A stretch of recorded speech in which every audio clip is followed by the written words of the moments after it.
How do you find balance between being a mom of 3 adorable kiddos, you have to check out, you're so cute, being a great wife to Dan, and also being the female leader as you are?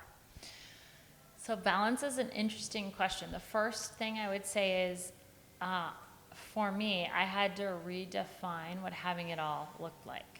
So I think during various stages of being a mom, the expectations to be able to run your household are different, right? So I'll give a really simple, silly example. I used to be adamant that I would always grocery shop for myself because I loved it. So I'm unapologetic about delegating the things I don't love. That's number one. Without that, I wouldn't have balance because I would be spending my time and energy on things that didn't fulfill me. So I don't do laundry. Like, I haven't touched laundry in years. If my son has like a blowout, it's going in the trash. Like, I'm not even gonna like try and have my nanny fix it. So there's little hacks like that where I just don't feel guilt about making a decision that I know in the long run is the best for my family. I don't clean. I don't Right? either. I just don't. So for some of you out there, you feel this obligation to do things that aren't serving you because your hourly rate is worth more than you would pay someone to take something off your plate that you don't enjoy anyway. Right? But the grocery shopping example, I've always said, like, I like to feel my own avocados and I like to make sure that my apples aren't bruised. And like, when I had my third child, I had to give that up because trying to go to the grocery store with 3 children isn't the same as going to the grocery store with 1.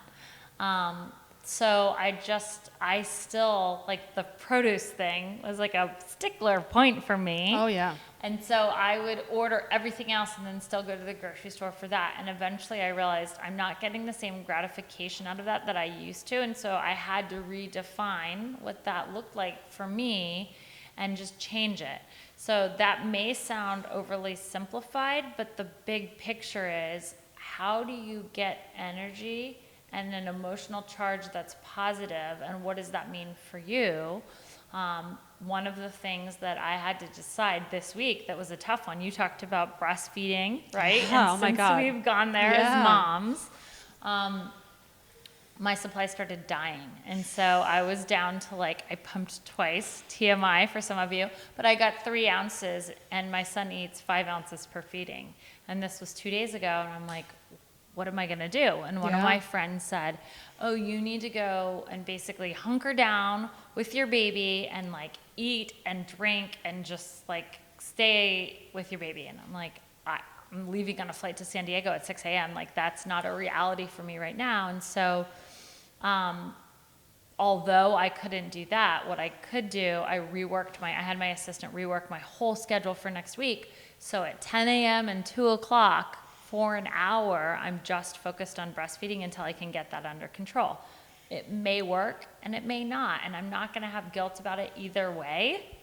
So, and I didn't have guilt about the fact that I was coming here because I knew it was going to feed my soul, and ultimately being an entrepreneur, that's who I am at the core. So I don't have to feel guilt about that. I'm not with my 1-year-old and my 3-year-old, actually 4-year-old as of a few days ago, at home right now. I'm here at this event, but I know that makes me the person that I'm meant to be, to show them what's possible in the world. So I don't feel guilty about it. And that's the one thing I would say where it steals energy and joy from you, is when you dwell on the guilt instead of dwelling on who you want to be to them, if that makes sense.